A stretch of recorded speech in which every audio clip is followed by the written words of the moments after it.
नमस्कार दोस्तों, ढोल में पोल चैनल में आप सब मित्रों का हृदय से स्वागत। दोस्तों, आज हम देखेंगे कि जैसे आजकल हम लोग तमाम जड़ पदार्थों की पूजा पाठ करते हैं। कोई कमी नहीं है पूजा पाठ करने वालों की, और न ऐसी सामग्री की जिन्हें हम पूजते हैं दोस्तों। और इनमें सभी जो है पूजने की वस्तु जड़ होती हैं एकदम। जो पूजे जाने वाली चीज़ें हैं उनको नहीं हम पूजते, अपने माता पिता को, अपने गुरु को, और जो हमारे सम्मानीय बंधु होते हैं उनको, जो जानदार चीज़ें हैं उनको पूजिए आप। और उनकी पूजा से मतलब होता है उनका सम्मान करिए, उनका आदर सत्कार करिए, उनकी सेवा शुश्रूषा कीजिए, उन्हें उचित समय पर खाना पीना दीजिए, जैसे भी बने उनकी जो है सम्मान और सत्कार करें। ये सच्ची पूजा होती है। लेकिन लोग इसे नहीं समझना चाहते। वो पत्थर की पूजा करेंगे, पानी की पूजा करेंगे और अग्नि की पूजा करेंगे, तमाम जड़ पदार्थों की पूजा करेंगे दोस्तों। सांप बिच्छू की पूजा करेंगे, जानवर पशुओं की पूजा करेंगे, गऊ को माता कहकर पूजा करेंगे। पता नहीं किस किस को नहीं पूछते दोस्तों, ये सब आप देखते हैं। तो आज हम यही देखेंगे कि क्या क्या हमारे यहाँ दोस्तों ये जो है आज से नहीं, ये वैदिक युग से ही चला रहा है। जिनको वेदों को कहा जाता है कि ये तो ब्रह्मा के मुख से निकले थे, या कोई कहता है कि परम पिता ने टपकाए थे। और इनमें बड़ा ज्ञान विज्ञान है। इनमें एटम बम की खोज थी, इनमें पुष्पक विमान की खोज थी, इनमें जो है मिसाइलों की खोज थी, इनमें अग्नि बरसाने वाले बाणों की खोज थी, वर्षा पृथ्वी को फाड़ करके पृथ्वी पर जल का फुहारा छोड़ने वाले ऐसे ऐसे पता नहीं क्या क्या चमत्कार बता देते हैं, जबकि था कुछ नहीं। वो लोग जो है केवल संस्कृत में पढ़े लिखे थे, ब्राह्मण लोग, जिनको ऋषि कहा जाता था, मुनि कहा जाता था। और वही जो है ये छंद जो है संस्कृत में लिखते थे, जो विभिन्न नामों से जाने जाते हैं। तो दोस्तों वो इतने साधनहीन थे, प्रारंभिक काल था मनुष्य के विकास का, तो उस समय उन्हें कुछ ज्ञान नहीं था। जो वो लाभकारी चाहते थे अपने जो है, यहाँ तक अपने ये देवी देवता तो थे इंद्र आदि, अग्नि, मरुत, उषा और ये सूर्य, सब इनकी जो है पूजा करते ही थे। क्योंकि समझ नहीं पाते थे। वो समझते थे कि ये पृथ्वी और हम सब जो है बनाया हुआ है। वो नहीं जानते थे कि ये प्रकृति की देन है। वो जो है कहते थे कि ये जो कोई अनाद शक्ति है ऐसी, जो अनंत काल से चली आ रही है, वो इसका सृजन करती हैं। तो दोस्तों उस समय लेकिन मूर्ति पूजा नहीं थी। उस समय मूर्ति पूजा का चलन नहीं था वेदों के वैदिक युग में। लेकिन वो लोग जो है सब जड़ पदार्थ जो होते हैं, यहाँ तक के हमारे घरों में जो उपयोग की चीज़ें होती हैं उनको भी पूजते थे। सोमरस को पूजते थे, हाथी को पूजते थे, ये घोड़े को पूजते थे, पशुओं को पूजते थे, हल को पूजते थे, अपना जो धान कूटने वाला मूसल होता उसको पूजते थे, सेब बनाने वाला ये जो उस्तरा होता है उसकी पूजा करते थे।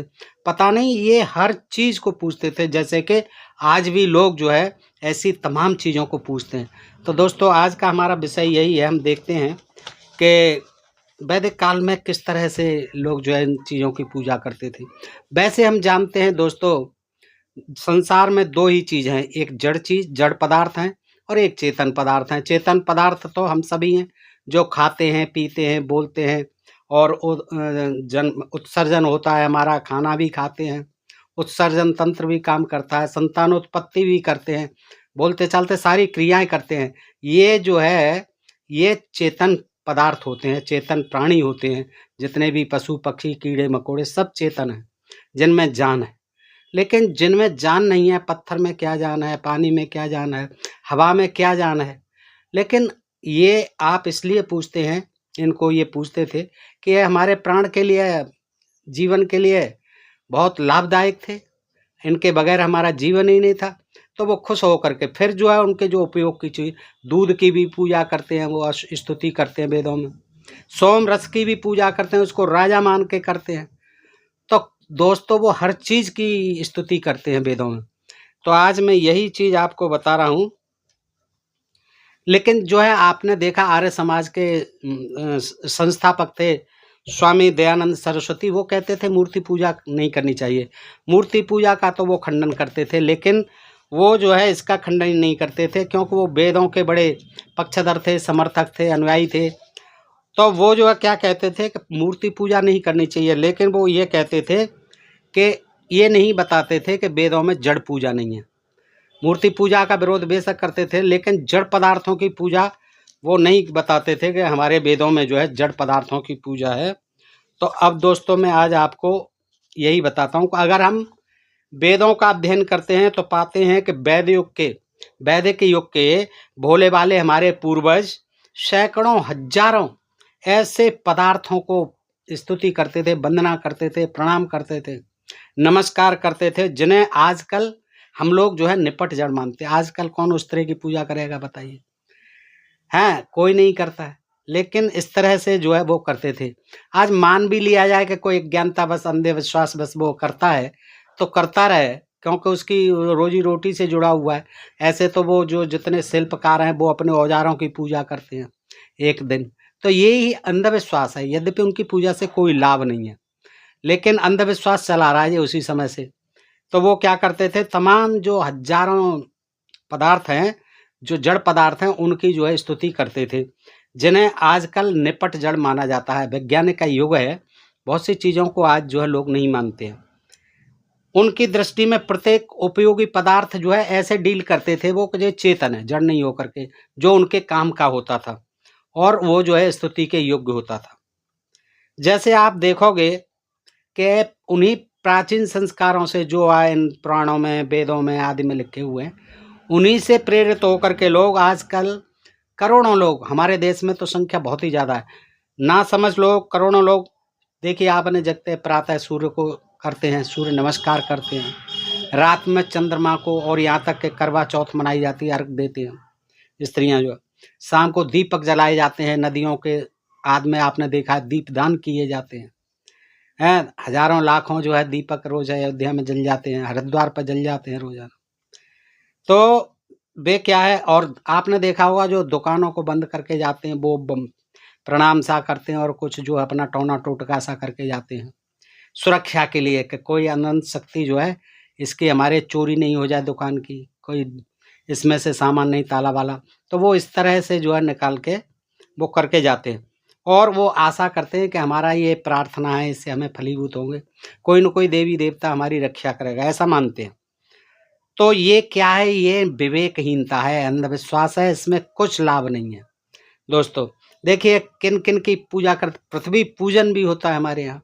आपने देखा है कि जब कोई मंगलिक कार्य होता है, जब कोई किसी का शिलान्यास करना होता है मंदिर का या भवन का, तो पहले पृथ्वी पूजन किया जाता है।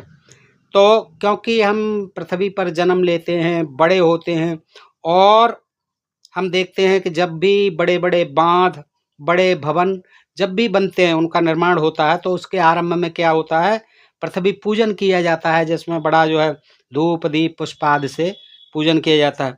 ये कोई नवीन प्रथा नहीं है, ये तभी से ही चली आ रही, प्राचीन काल से ही चली आ रही। वैदिक काल से ही पृथ्वी को क्या कहा जाता है, देवी कहा जाता है, माता कहा जाता है, और ये मान करके उसका पूजन किया जाता है।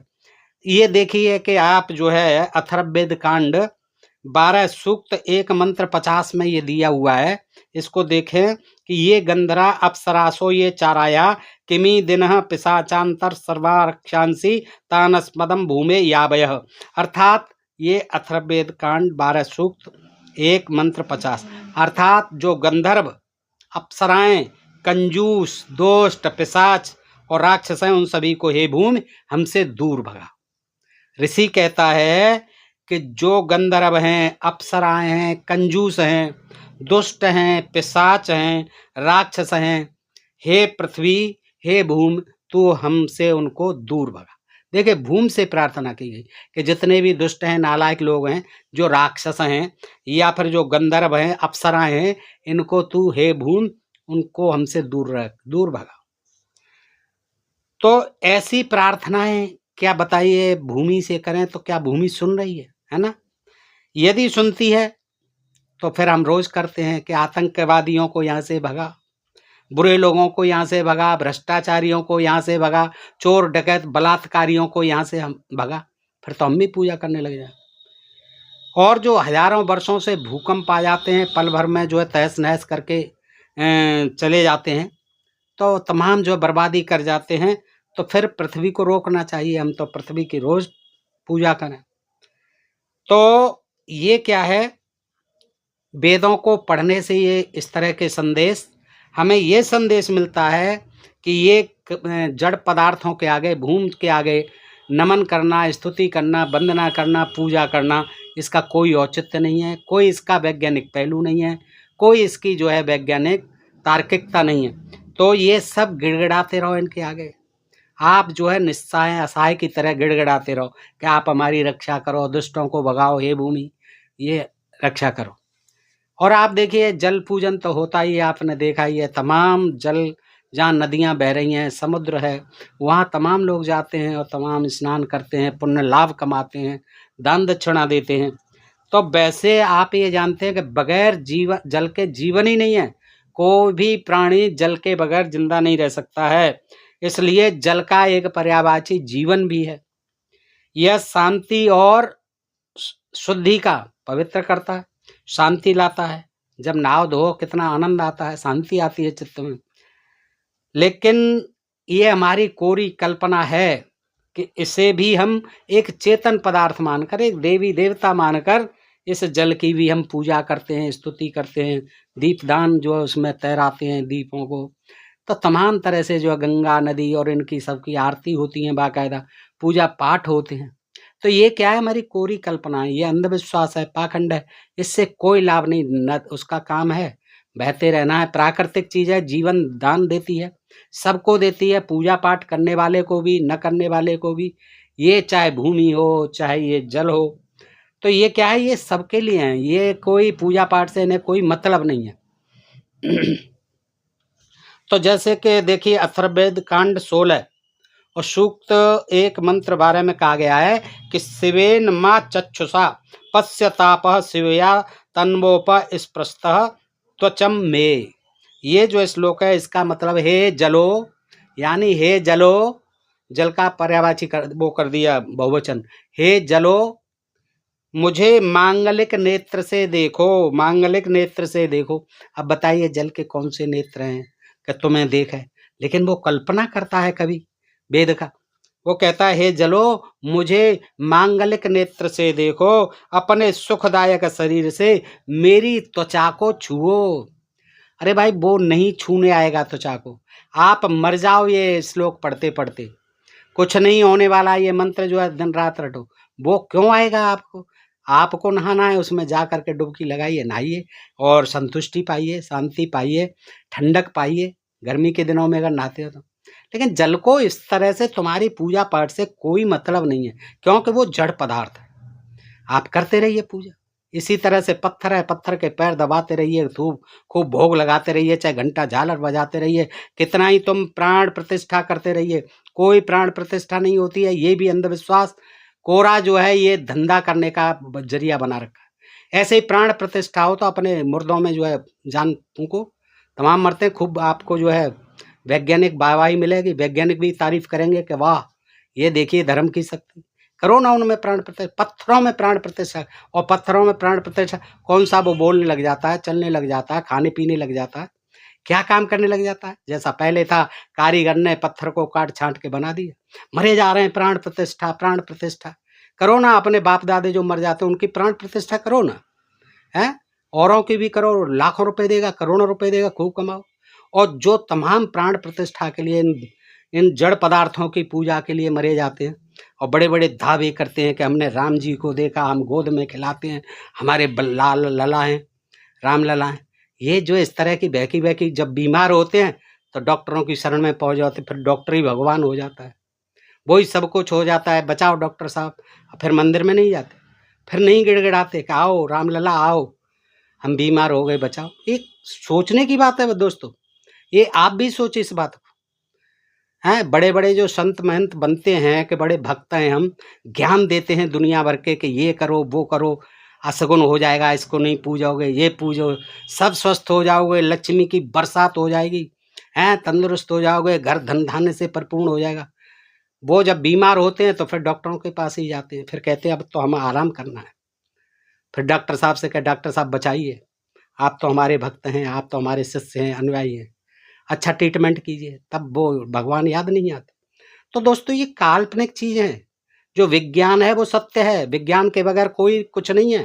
करते रहो तुम, ये तो धर्म का धंधा बना रखा है, अंधविश्वास फैला रखा है। इन देवी देवताओं से बेटर तो अपने माँ बाप की सेवा करो, जिन्होंने कि आपको जन्म दिया है, पाला है, पढ़ासा है, पढ़ाया है, लिखाया है, समर्थ बनाया। उनकी क्यों नहीं करते? उन्हें रोटी भी नहीं देते, उनको जो है उसमें वृद्धाश्रमों में भेज देते हैं। यही हो रहा है। और मरने के बाद फिर उनके जो है तमाम मांगलिक कार्यक्रम किए जाते हैं, खूब दान दक्षिणा दिए जाते हैं, फिर गंगा जी में उनकी हड्डियों को विसर्जन करने जाते हैं। ये क्या है? ये अज्ञानता है, इसके अलावा और कुछ नहीं है। देखिए, क्या ये जल या ये पृथ्वी हमारी प्रार्थना सुन सकते हैं? कभी नहीं सुन सकते। लेकिन हम ऐसे जड़ हैं, खुद भी जड़ बन बैठे हैं, किसी की न सोचेंगे, न समझेंगे, ना अपना भेजा लगाएंगे। यदि ये देख सुन सकते हैं जड़ पदार्थ, तो हर वर्ष लाखों लोगों को बाढ़ में क्यों मरना पड़ता? तमाम लाखों बाढ़ में बह जाते हैं, तमाम मकान, ऊंची ऊंची बिल्डिंगें, तमाम कितना नुकसान हो जाता। अगर ये ऐसे ही प्रार्थना सुनो तो बैठ जाओ सब लोग उस समय बाढ़ के टाइम पे प्रार्थना करने, मत भागो, मत बचो। देखें आपकी कितनी रक्षा करता है ये जल। कुछ नहीं, ये सब अंधविश्वास है। खेद है कि अपने पूर्वजों के समान आज भी हम पढ़े लिखे युग में, वैज्ञानिक युग में, और पढ़े लिखे होकर भी उनकी आरती करते हैं, जल की आरती उतारते हैं, क्योंकि हम पुरानी लकीर पर ही चलना चाहते हैं। नया कुछ करना या नया कुछ सीखना या नए मार्ग पर चलना हम नहीं चाहते। अपना विवेक हम ताक पर रख देते हैं और ऐसे ही सारे कार्य में, अंधविश्वास में उलझे रहते हैं। अग्नि पूजन करते हैं दोस्तों, आपने देखा ही होगा, हर जगह अग्नि पूजन होता है यज्ञों के रूप में, विविध यज्ञों के रूप में अग्निदेव की पूजा होती है। आर्यों आदि में हजारों वर्षों से प्रचलित ये पूजा जो अग्नि की, और अग्नि के अलावा जो यज्ञ आदि होते हैं उनमें अग्नि की पूजा ही तो होती है, जो आर्यों में ज्यादा प्रचलन में रही है और पहले से ही रही है। इसी को साक्षी बनाया जाता है अग्नि। उसी से क्या हुआ था, राम सुग्रीव की मैत्री जो है सुदृढ़ की गई थी, मजबूत की गई थी अग्नि के सामने, साक्षी बनाकर अग्नि को। और इसी को गवाह बनाकर आज भी हम देखते हैं कि हमारे समाज में वर वधू को जो है फेरे लिए जाते हैं, फेरे दिए जाते हैं और प्रतिज्ञा की जाती है अग्निदेव को साक्षी मान करके कि हम जीवन भर जो है एक दूसरे के लिए जिएंगे और मरेंगे। लेकिन इससे क्या अग्निदेव को मतलब है? कितने साथ जीते मरते हैं, कितनों के रोज तलाक नहीं होते हैं, कितनों के बीच मुकदमेबाजी नहीं होती है। क्या कर लेगा अग्निदेव साक्षी बन करके? भाई उसका काम जलना है तो वो तो जलेगा ही। कहीं भी जला लो आप, यज्ञ में जला लो, शमशान में जला लो, कहीं भी जला लो, खाना बनाने के लिए जला लो। वेदों के सैकड़ों मंत्र में अग्नि को क्या माना गया? चेतन देव, परम पिता, और उससे प्रार्थना की गई है। एक उदाहरण देखिए ऋग्वेद का, मंडल 2 में सूक्त 6 मंत्र 1, उसमें कहता है कि इमाम में अग्नि समिधिम माम पसदम बने इमर उसर श्रद्धि गिरह।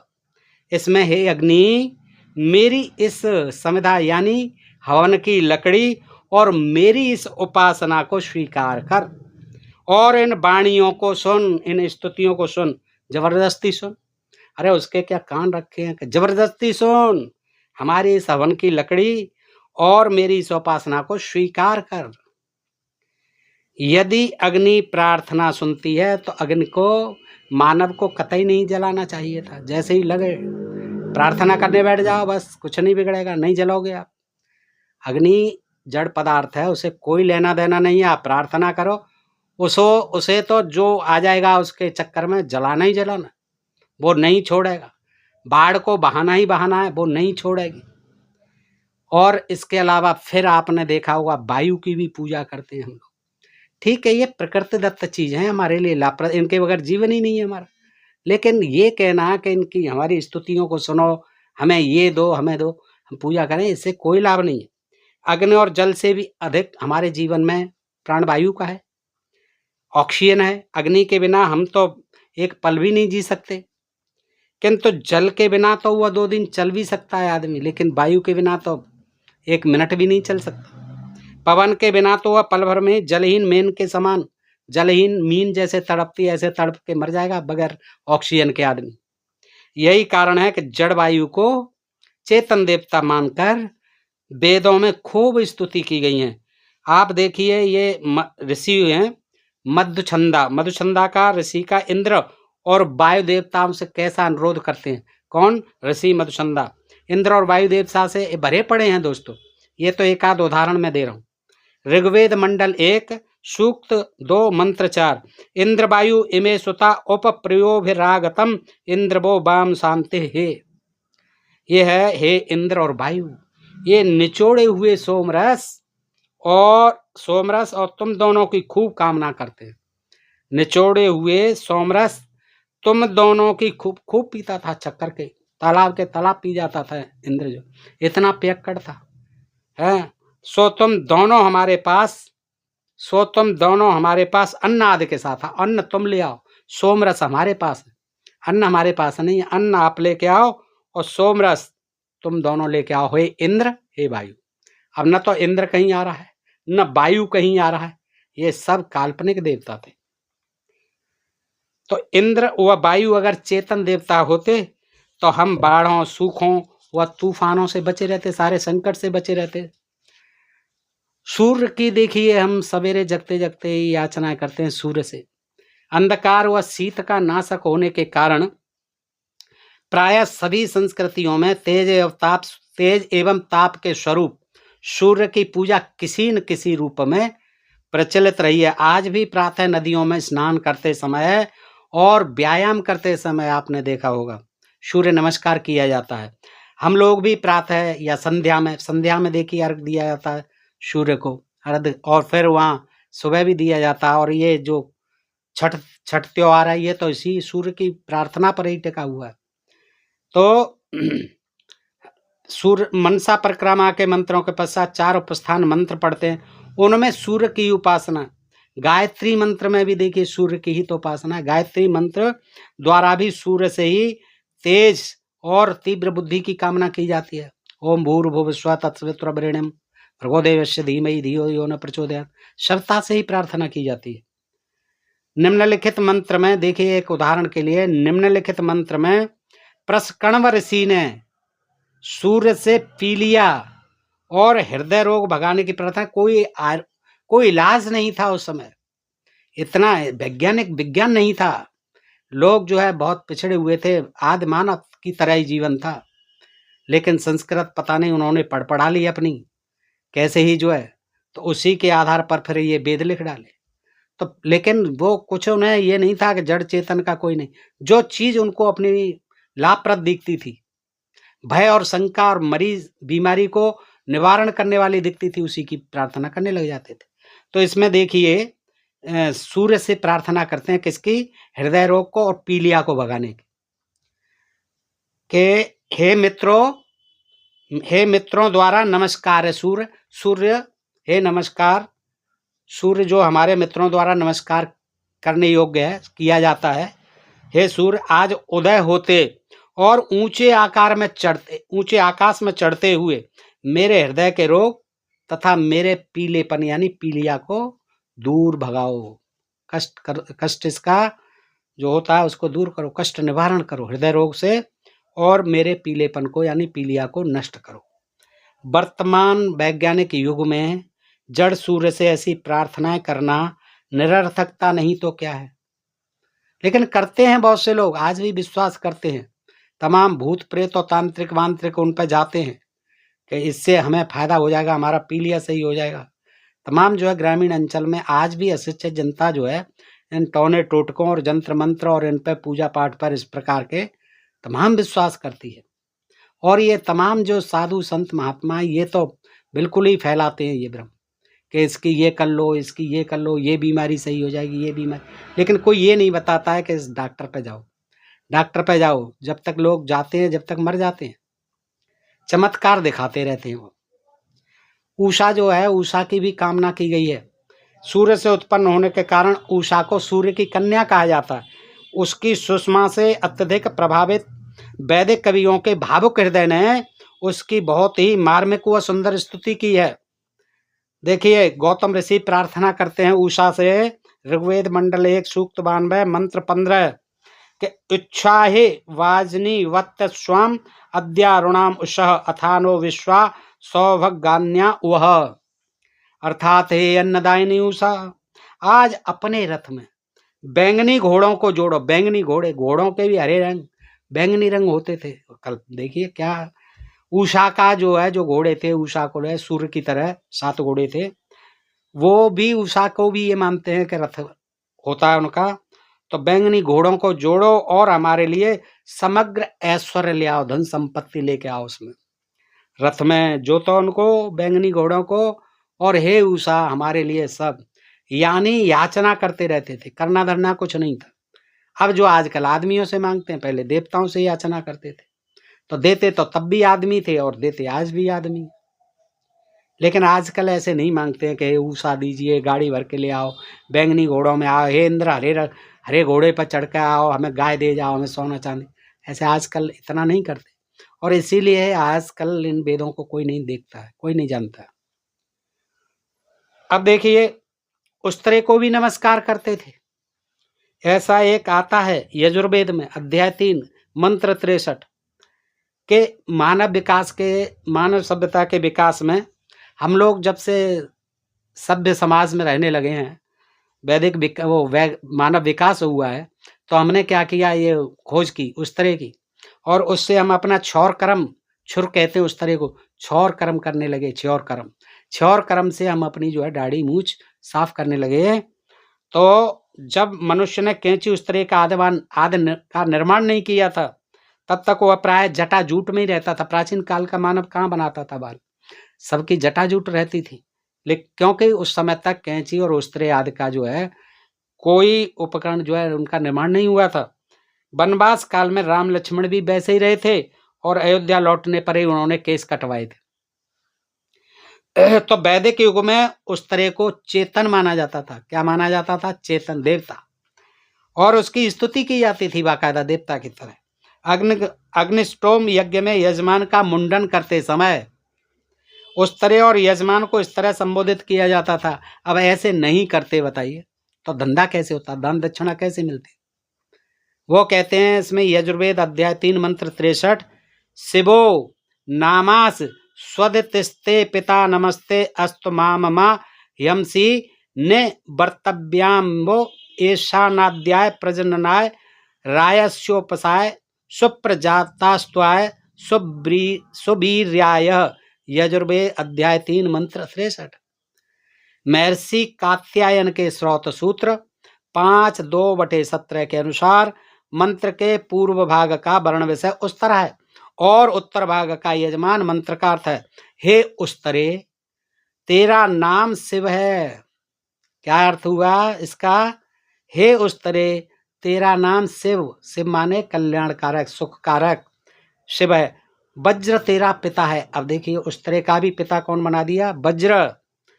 तुझे नमस्कार हो, मेरी हिंसा मत करना, यानी मुझे काटना मत, मेरी हिंसा मत करना। हे यजमान, तुझे आयु, अन्नाद, प्रजनन शक्ति, धन की पुष्टि, सुसंतान तथा सुसामर्थ्य के लिए मूढ़ता हूँ। ठीक कह रहा है, मूढ़ता हूँ। ऐसे मूढ़ लेते थे, आजकल भी ऐसे ही उस तरह से मूढ़ देते। तो वो कह रहा है, हे यजमान, तुझे आयु, अन्न आदि, प्रजनन शक्ति, धन की पुष्टि, सुसंतान, सुसामर्थ्य तेरी बढ़े, इसके लिए तुझे मैं मूढ़ता हूँ। क्या प्रार्थना करते हैं? इस तरह की प्रार्थना हो गई। देखिए, तो मंत्र में ऋषि ने हजामत से होने वाले लाभों का भी संकेत कर दिया है। क्या संकेत कर दिया है? कि तुझे आयु बढ़े, तेरी अन्न आदि मिले, तेरी प्रजनन शक्ति यानी खूब संतान पैदा हो, तुझे धन मिले, और तेरे संतान जो हो सुसंतान हो, अच्छी संतान हो। ये ऐसी इतनी सामर्थ्य के लिए मैं तुझे मूढ़ता हूँ, ये बता दिया।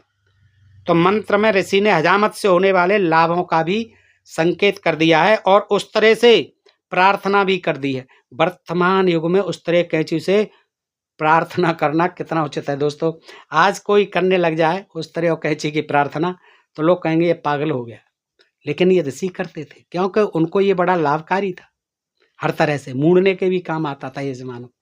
उस समय यातायात के साधन आजकल जैसे तो नहीं थे, कार, बस, ट्रक और बसें, मोटर, कार, हवाई जहाज आदि नहीं थे, रेलगाड़ी ऐसे नहीं थे उस समय। क्या था? केवल रथ हुआ करते थे, वो भी घोड़ों से, गधों से, या फिर कहिए बैलों से आदि से चलते थे। तो वैदिक में उनकी भी पूजा रथ की और धनुष की, चाबुक जिससे रथ हाँका जाता उसकी, धनुष बाण की आदि आर्य योद्धाओं के आवश्यक उपकरण थे। भाई रथ में चढ़ के, धनुष बाण हाथ में लेके, चाबुक से चलाते थे, क्या युद्ध करने जाते थे आर्य। तो उनके आर्य योद्धाओं के क्या थे, ये आवश्यक उपकरण थे, औजार थे, हथियार थे। इनका अश्वमेध आदि में खूब उपयोग किया जाता था। इन्हें यजुर्वेद के 29वें अध्याय में ऐसे संबोधित किया गया है जैसे ये लोगों की बातें सुनते हो, उनकी प्रार्थनाएं सुनते हो, उनकी स्तुतियां सुनते हो और उनका भला करने में समर्थ हो जाते हो। इनकी भी प्रार्थना की गई है वेदों में। देखिए उदाहरण के लिए रथ संबंधी इस मंत्र को देखिए, यजुर्वेद अध्याय 29 मंत्र 52, वनस्पते वियंग बंगो ही भूवाय अस्मत् सखा प्रतरण सुबीर गोभ्य सन्नद्धो असि बीड स्वास्थाता ये जयतो जयत्वानी। दोस्तों मैं संस्कृत का कोई विद्वान नहीं, लेकिन देखिए मैं अपने अभ्यास के कारण पढ़ सकता हूं दोस्तों, और ठीक ठीक ही पढ़ सकता हूं। अर्थ में इसके अनुसार बता देता हूं इसमें से। हे रथ तू दृढ़ अंग वाला हो जा। क्या? दृढ़ अंग वाला हो जा, तू मजबूत हो जा, कहीं टूटा टाटी नहीं हो। हाँ, युद्ध में जो धोखा मन दे जाना, बीच रास्ते में धोखा मन दे जाना।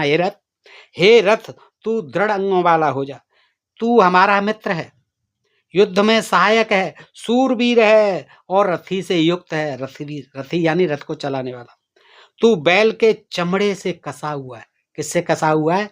बैल के चमड़े से बना हुआ होता था रथ, बैल के चमड़े से कसा हुआ है, लकड़ी के ऊपर कसा होता हुआ। इसलिए अपने को स्थिर रख, हिलाए डुलाए मत। स्थिर रख, तेरा रथी विजय योग्य धन जीत ले। विजय योग्य क्या जीत ले? धन। बस यही कामना होती, धन जीत ले। रथ से प्रार्थना कर रहा है।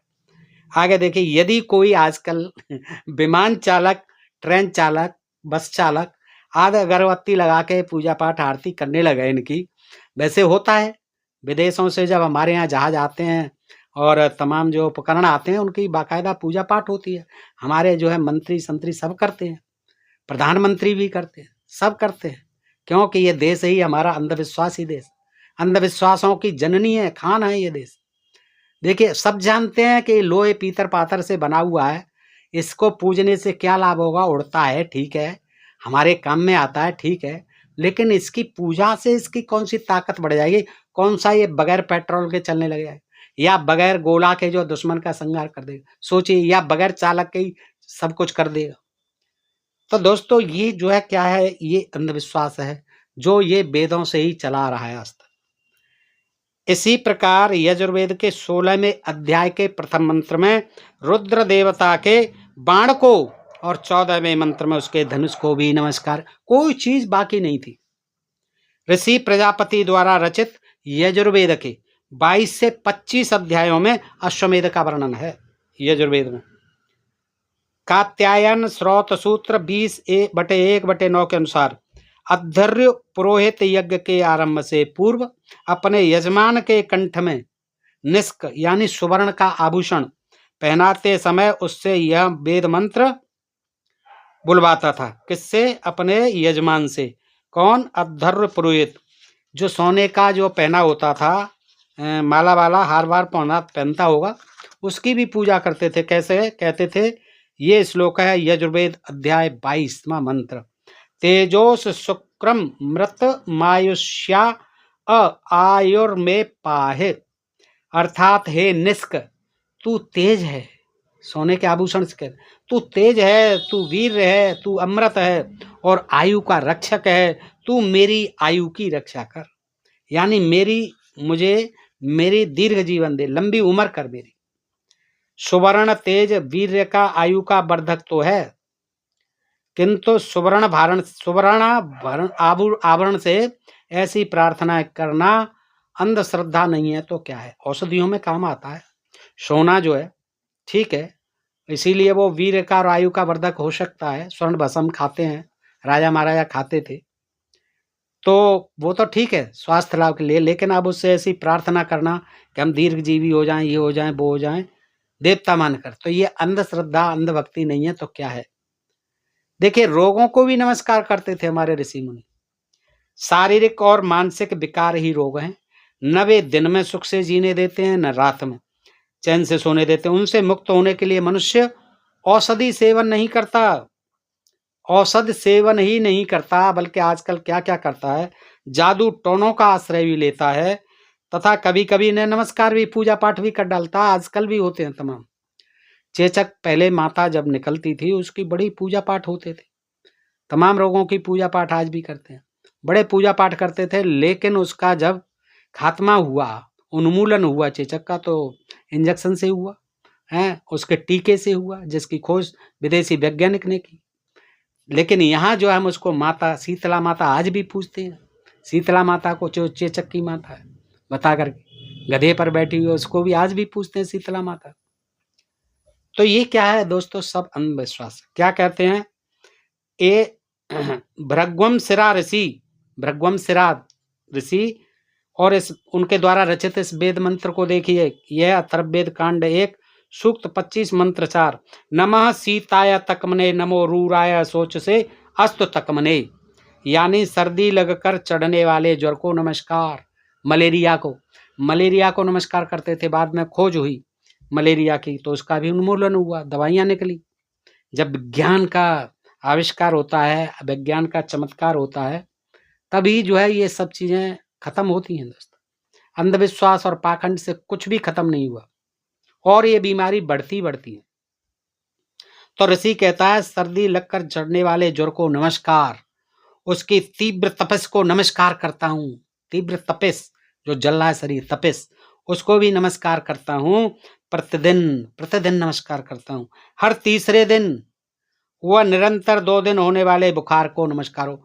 दोस्तों देखिए, मलेरिया जो है, इस वेद के अनुसार मलेरिया उस समय भी चलता था मच्छर के खाने से। मच्छर उस समय भी था, लेकिन कितना लंबे समय लगा वैज्ञानिकों को। जब आज विज्ञान का युग आया तब उसको जो समझा गया कि ये बैक्टीरिया के कारण होता है, तब उसके खात्मा के लिए दवाइयां बनी और आज उसका इलाज संभव हुआ। नहीं, कितने लोग मलेरिया से मरते रहे हैं सदियों से।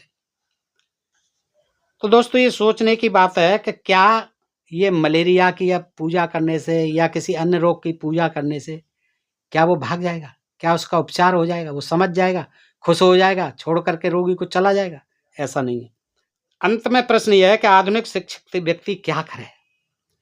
क्या वह भी निर्जीव वस्तुओं के सम्मुख वैसी ही प्रार्थना करने लगे जैसे कि वैद युग के हमारे ये पूर्वज करते थे? करनी चाहिए, उस तरह की पूजा करनी चाहिए। रथ की या अपनी कार के, अब रथ तो है नहीं, अपनी कार है, स्कूटर है, बाइक है, इनकी सवेरे रोजाना अगरबत्ती लगा के पूजा पाठ करके ही चले। बहुत से हैं अंधविश्वासी लोग अभी भी हाथ पैर जोड़ के चढ़ते हैं उन पे, बाइक आदि पे, कि अरे भाई तुम खुद जो है ना, उससे क्यों हाथ पैर जोड़, तुम खुद अपनी अकल लगा के चलो, आँख खोल के चलो, हैं, स्थिर चलो, हेलमेट लगा के चलो। नहीं, वो कुछ नहीं कर पाएगा, तुम अगरबत्ती लगाओ, कुछ भी करो, घंटा झालर बजाओ उनके आगे। तो ये चीजें दोस्तों दिमाग में नहीं, पढ़े लिखे लोग ज्यादा अंधविश्वासी हैं।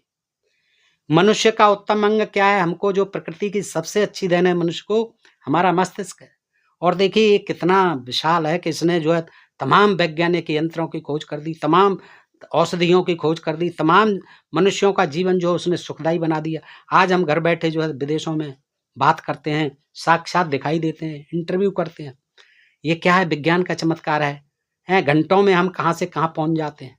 घंटों में पलवरी झपकते जो है मिसाइल कहाँ मार देती है टारगेट को। तो दोस्तों ये सब विज्ञान का चमत्कार है। लेकिन जो अंधविश्वासी लोग हैं आज भी उन्हीं जड़ पदार्थों की पूजा पाठ में लगे हुए हैं, चाहे वो कितना ही पढ़े लिख गए, वो नाम मात्र के पढ़े लिखे। हमारे विचार में प्राचीन ग्रंथों जो लगभग 2000 वर्षों से पहले रचित किए गए थे, ये वेद आदि, उन पर विश्वास और श्रद्धा रखना आज के युग में बहुत बड़ी बेईमानी है, बहुत बड़ी अंधश्रद्धा है, अंधभक्ति है, अंधविश्वास। अरे इतनी पुरानी चीजों पर बताइए, आप पुरानी चीजें तो बहुत सी थी, आज बैलगाड़ी पर चढ़ोगे आप, कौन चढ़ेगा बताइए?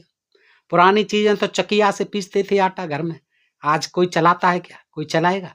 पुराने जमाने में तो क्या होता, पंखा जलने के लिए होता, गर्मी में मर जाते थे, बिजली नहीं थी, मिट्टी का तेल जला के कोई भी दीपक जलाते थे। पुरानी आज अपनाओगे क्या?